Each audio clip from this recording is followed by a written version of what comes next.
Hello and welcome to Consolevania, and we're doing a telly special just to keep our boy Jerry, the big telly star, just to keep him, acclimatised, get him acclimatised again to being online and getting paid no very much. Hi guys, it's Ryan here. I'm going to go back into VR this month and play Ghost Giant. I'll tell you all about it. Suppose I better... You want it back? Cool.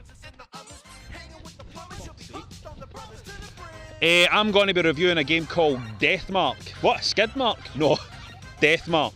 It's a Japanese game. Let's bring Jerry in to see what he's up to. There, Jerry clap. See Jerry clap, Ryan. No, you need to be up here. Hold on, I need to do the clap. Wait a minute. Hold the mic, Ryan. You need the... I've not had a lot of time to play games this month because I've been pretty big time all round. To be honest with you, I've mainly been concentrating on growing this beard. But having said that, I'm going to review Super Blood Hockey. It's pretty cool. I'm looking forward to it. Should we do... Someone want to do a clap? Again, I can't be bothered clapping. Why don't you just stay there? You're the big star. They can't hear you. Why don't you just stay there because you're the big star? Could you mind if I stand up because it's really heavy on the hips? Jerry. No, I don't want you to stand up.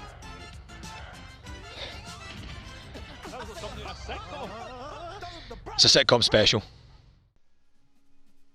Super Blood Hockey. This little indie title has been available on PC for a couple of years, but it's just been released on Switch. It's just released this month actually, and it's a no-holds-barred blood and thug fest, right? It's retro, it's cost-effective, it's like a 70s night out of Wetherspoons. Do you know what I mean? How can you go wrong, right? Sensible Soccer meets Nidhogg meets Speedball 2. Sounds good, doesn't it? And there's several different modes that you can play here, and the exhibition or tournament mode, arcade styles are great, simple to get into, fun, just a few buttons, and yet plenty of action and humour. The random injury name generator is an absolute belter. I just hope I never suffer from a partially destroyed spleen or a fatally detached testicle. Also, it's definitely worth winning a tournament as North Korea just to see the whole army do the Gangnam style dance in front of 2 portraits of Kim Jong-un. 2 portraits, mate! You can try and outskate your opposition, or more likely, just batter them into a coma to get a man advantage. Look, I'm an ice hockey fan, right? So obviously this is going to appeal to me. But there's a message here. We're all just bits of meat in a big grinder, which is the system, and nowhere better is that explained than in the franchise mode. You become a prison hockey team owner after the mobsters who run the league sedate you and harvest your kidney to pay for the franchise, which I think is a fair deal. Right, Mr. McLaughlin, got some bad news for you. We've taken your liver, both your kidneys, and a lung. But on the plus side, you're the sole owner of Real Madrid for the last 20 minutes of your life. Right, and then that sends you into the training complex, which is where you spend a lot of time managing your inmates / players. You're a wee fat bald man running around with a wee clipboard, the only face of a corporation that cares not a jot about these athletes who find themselves locked up for committing crimes such as not allowing their organs to be harvested or producing memes without a license. You know what I mean? As your squad grows, this area can be a wee bit tiresome, as all the info and stats and the players themselves, all that info is all over the place, and it means that you're constantly scurrying around the facility trying to organise your club. But then, to be honest with you, as my granny used to say, that's blood sports for you, isn't it? She used to say that all the time. That's blood sports for you, isn't it, son? Then you're into your blood hockey season, taking on the other inmate teams from around the world. Ultimately, like, how does this stack up as a sports game? Look, it's very obviously not NHL. So how does it stack up as a bit of arcade fun? Well, it's a belter for that, perfect for the Switch. But there is something else. There's a wee emotional message here that reminds me less of Sensible Soccer and more of cannon fodder. As you train up and improve your inmates, players, adapt their diets, drug them up, or then maybe you just stick them in the dumpster in the back alley if they're not really working out for your team. And I tell you what, is there a more fitting an analogy for our lives? I think not.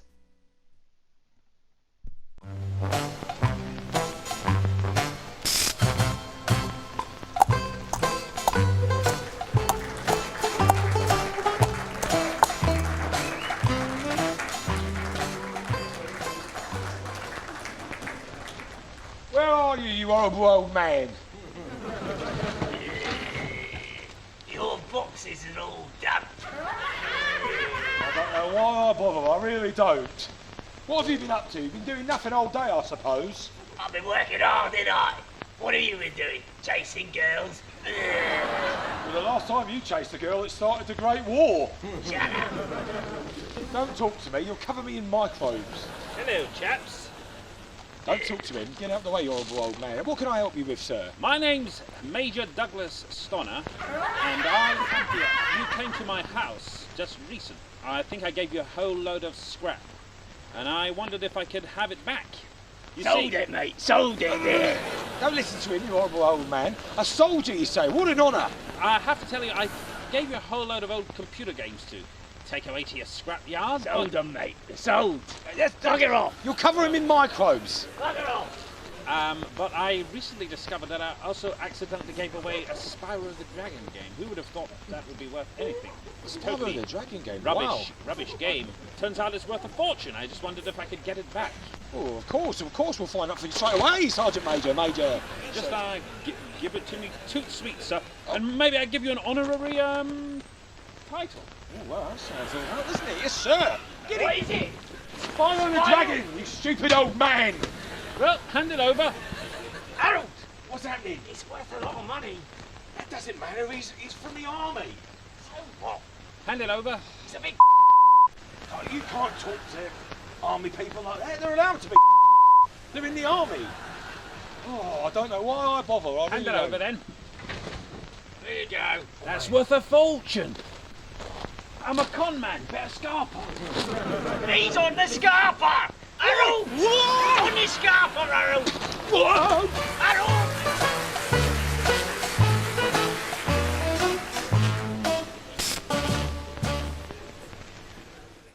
Swerve up on that scene, hop out engine looking clean. Alright, what's up guys, Poison here, and I'm back from another video. Today I'm doing a quick unboxing. Today is Halloween, and I went and picked up my Deathmark limited edition for Switch, Deathmark. The front cover, it's this girl in, looks like Tokyo, you know, some Asian city. You know, she's got a red hood. Looks really nice, actually. I do like that art. And then the back is this. It's the bride, right? Yeah, it's a bride. I love that. That's literally just a little slide cover. So, I guess the book smells good. I don't know. I do want to go through it. So, Deathmark art collection. Let's go through the game first. What else do we have? We have this plastic with nothing. Plastic with nothing. I love that. I call my autobiography that. It's the pace of a visual novel game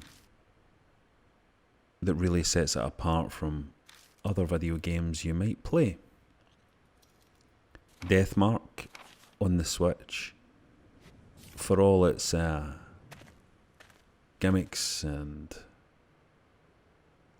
little mechanical thrills, is a visual novel.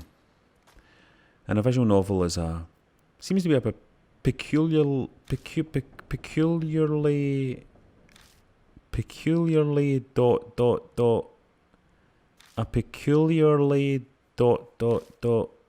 Japanese thing. I've always been quite fascinated by visual novels. When I was a Sega Saturn collector, and I was a big Sega Saturn collector, I would often order games from Japan. And in the bundle of games I would order from Japan, I would always order some kind of visual novel that I would never be able to play. It was in a language that I did not, viewers, understand. So I would load it up and click through a load of what just appeared to be hieroglyphics to me, watch the pictures, made some choices, sometimes, if there were choices to be made. But I would enjoy the feel of them. Visual novels have a very unique feel. Now, Deathmark is a game that I fancied from the minute I first set eyes on it. I thought to myself, you know what, I'm going to give this one a go. I'm going to give the visual novel a proper go. Got the collector's edition that you saw at the start of the review. invested a bit of cash into it, my own hard-earned, not that hard-earned, my own money. And there I was. Played Deathmark in my bed. Played Deathmark in my bed in my house. Played Deathmark in my bed up in a bothy in the north of Scotland. Played Deathmark mainly in my bed in a variety of places. ... For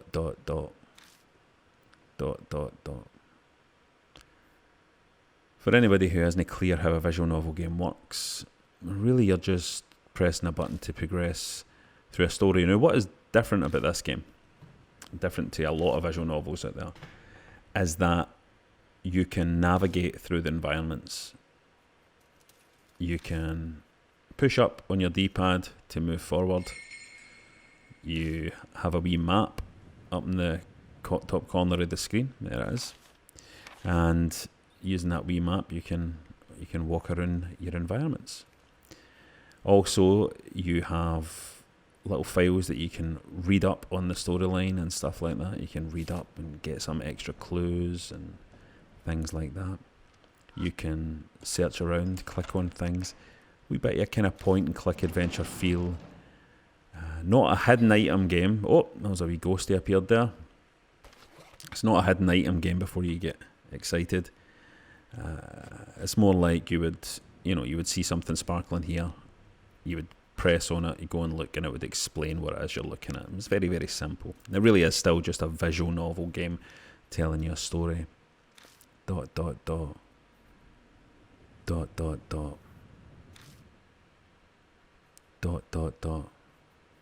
Deathmark is about a boy who has a weird mark on his arm. The death mark. It's been given to him by a ghost, and he's going to die soon. And it is really a collection of short ghost stories. Each chapter is a different ghost story. It has a kind of urban legend vibe about it. And so the whole game is going to stand or fall on whether these ghost stories are spooky or not. And I'm glad to say that the game does have its spooky moments. It has a nice sense of atmosphere. It's an atmospheric game. When you're reading ...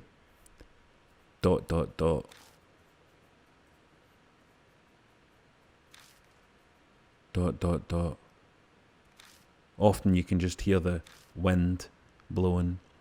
In later chapters you can hear the rustle of the trees in the forest, or the hum of electric lights in abandoned city streets.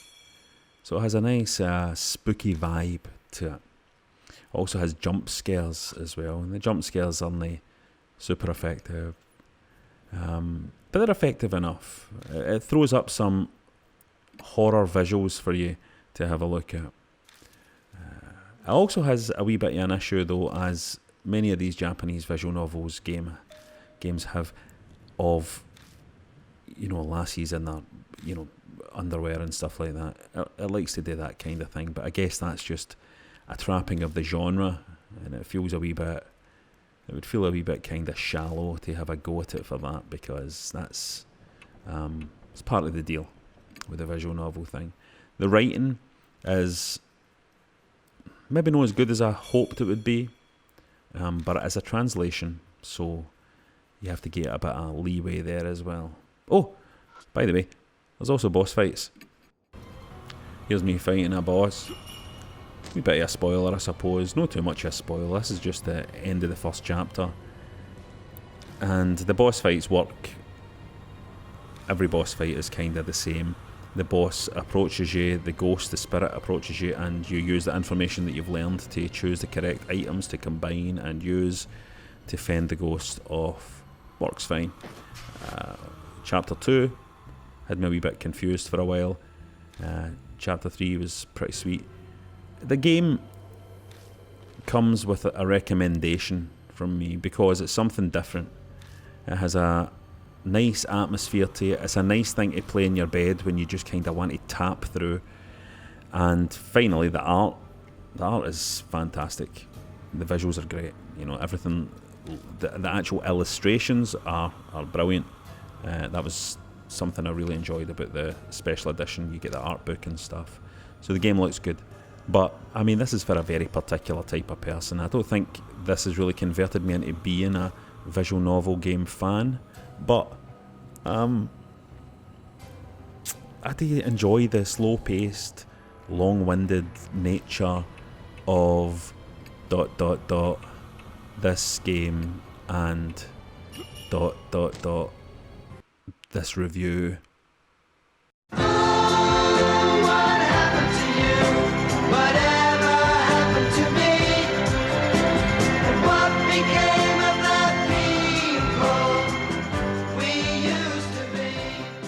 Hey up, Bob. Hello, Terry. Oh, what a day that was. Aye, hard day at work, for sure. I tell you what though, I'm really looking forward to that Final Fantasy VII. Oh, Terry, very much looking forward to Final Fantasy VII myself. I tell you what, I'm a married man now, Terry. I can't be spending my evenings sitting there playing computer games. What? But I can make an exception for Final Fantasy VII. Now, we've got to remember, mind, we can't have any spoilers. I've been avoiding all coverage, Terry. All coverage of Final Fantasy VII. That's the kid. Don't want to hear anything about it. I want to go in completely blind. It might be the last computer game I play. I'm a married man now, Terry. I can't be. That's very true, Bob. That's very true. Here. Here's the video game news about to come on the radio. No, Bob, for God's sake! Oh, bloody hell! What are you thinking? Oh, that was a close one. Just about avoided that there. Tell you what, I'm glad our big mate Barry isn't here tonight. Oh, he's always got them bloody games first. He's always down that local indie shop that breaks the street date, picking up the game before anybody else. And he's a blabbermouth as well. He's a bloody blabbermouth. There's the local kid out the street there going by. Hello, kid. What's he saying? Oh, he's talking to his friends about what are they talking No, about? don't look, Bob! Oh, they're talking about Final Fantasy. Oh, bloody hell, I almost spoiled it for me. It'll probably be the last video game I ever play. Anyway, let's just read the gaming news newspaper. Have a look in here. See? Oh, Right, Final so- Fantasy. What's Final Fantasy VII review? Go look at that, Terry. That's the last place you want to be looking in a newspaper, a video game newspaper news, when you're trying to avoid all the information about Final Fantasy VII. I can't wait to... Have you seen it? The boy with the big sword? That's all I know about it, and that's all I want to know. I'm a married man. I can't be... Hey up, lads! Oh, hello, Barry. Hey, Barry. What about that bit in Final Fantasy VII where Sephiroth killed that flower girl at the end of the disc? Blimey. Oh, bloody hell, Barry. Bloody hell.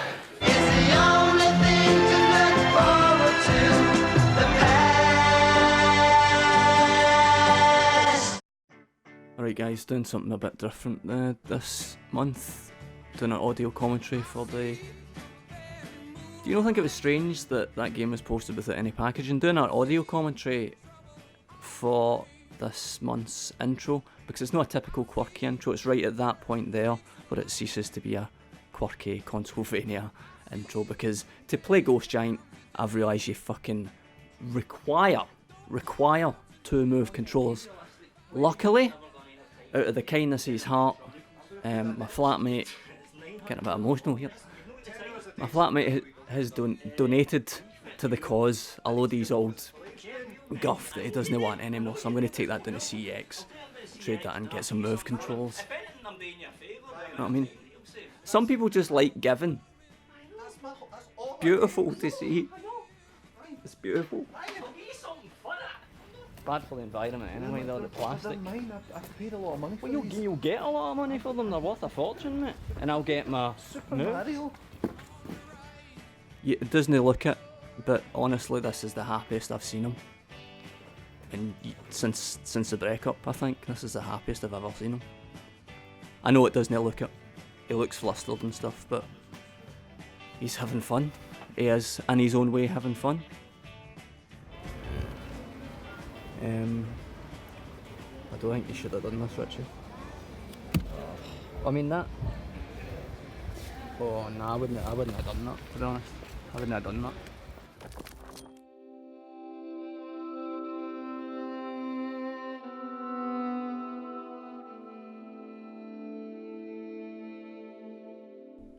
Friendship is such a beautiful and powerful force. Now we're all properly kitted out, we can play Ghost Giant. Feel a wee bit like this wee guy here, Louis. £100 in the hole, £100 to play this game.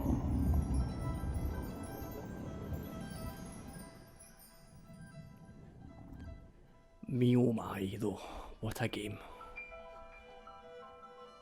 Something very significant feels as if it's shifting with VR. It feels like a completely new thing now. There's things I can't properly convey to you. The way it feels, what it's like to be inside the game. It's something you only get when you play it. There's an unexplainable. That's what I'm saying, there's an unexplainable. Just bear that in mind when I'm explaining everything, that there is an unexplainable. So the way these scenes are all beautifully pieced together, and that's what it feels like, scenes. It feels like you're in some kind of French indie film, quirky French indie film. This was, as I was doing this section of Ghost Giant, I was formulating in my head this mad long rant about how they'd ripped me off for £100, and it's one of the worst sections that I've ever played in any game, etc. and so forth. But unfortunately, my arsehole fucking flatmate filmed me playing it and didn't have permission to film me, clearly pointing out that I've just not got enough space and the camera was being obscured, so I sorted it all out. And once I did that, it was actually really straightforward. Didn't have my permission to film me, but... So here's another scene that you've kind of sort of unlocked. I'll do my best to ruin it by fucking about with everything, poking everything. But you unlock these scenes and everything all dims down, and it's like you're watching a wee drama unfold. And the plot is basically that Louis is a mad, sad wee guy as a cowboy hat. I'll just stick that on his head. Louis is a really mad, sad wee guy, so you're helping him out. That's it. That's the game. Helping him out. And what was interesting was me explaining that to you, me showing you this. It sounds like a kind of wee indie game plot, but that opening scene in Ghost Giant, when that wee boy's in tears and you form into the giant, you want to help him. You're already in. That's what I'm talking about VR. There's the unexplained bit. You just want to help him. You're sold already. That's enough. If cheering that wee boy up isn't enough for you, mate, what's up with you? What's up with you? Do you want to talk about it? Because it should be enough. I like to get right in on the scenes when they're happening. It's fucking great. It's so well written. The voice acting is immaculate throughout. It's genuinely funny. It's got emotional punches that will knock you sideways. It's beautiful. Puzzles are too easy. But that's me saying that. You look at the box of Ghost Giant, it says age 3 and up. So I could probably forgive it for having some easy puzzles. But what a joy it is. What an absolute joy it is to be in. Because I didn't play Ghost Giant. I was actually in it. I was actually inside it. The move controls are great. You can't play this game without the move controls, and I realise, as you can figure for the two big hands that you control things. I've shrunk down in this part of the game because Louis is exceptionally sad, and you shrink when he's really sad. It's very difficult to deal with, to be honest. On an emotional level, I mean, I won't dwell on it. Listen, I'm really sorry about the footage again. I've got a capture card, but it didn't work, so I had to just gaze on a headache again. I'm firing through this level because I've done it before. I got stuck, so I'm not showing off. I've done it before. Do you want more criticisms before I go? I honestly don't have that many. As I say, it's a game pretty much for all ages. you'd have to, a really young child, you'd have to help through it. Puzzles would be a bit much for them, but the plot, the themes, all completely teen-friendly, guys. It feels so complete, is what's so satisfying about Ghost Giant. It's all, and it's obviously not a vast, expansive game. You're planted in the middle of levels, and you solve puzzles to help Louis out, but oh my god, the emotions. That's where Ghost Giant's power is. That's why it will remain with you if you play it. It's, as I said before, beautifully written and beautifully performed, but the end result is a very, very emotional experience. And one that feels new, feels like it's done in a different way, as if it's it feels like an evolution of storytelling. It's small, but it's a clear sign of things to come. It's a absolutely beautiful game. Just so you know, sometimes my mom gets really sad. Like, really sad. Small and perfectly formed. I feel like I made a pal playing it. This will cheer her up, I'm sure. So if you can afford it, go for it. It's what's next, I think.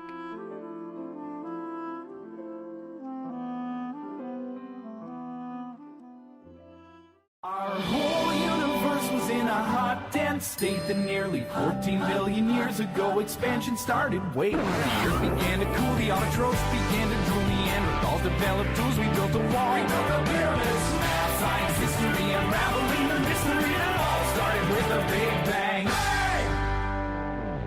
E to the power of 4 equals... Eureka! I'm smarter than I thought. Oh my god, Sheldon, I'm so excited about Mortal Kombat 11 coming out. I'm glad that you're excited. It's fun that you're excited. Simple people are excited by simple things. Well, what are you excited about? The theory that gravity might be wrong and I can prove it right. Guys! Oh, hello. I'm so excited! Tonight's the night. Mortal Kombat 11 releases tonight. It's the midnight launch. Are we gonna go? I was just saying that I was really excited about Mortal Kombat 11 coming out. Somehow I don't think they're gonna allow guys like us in a place like that.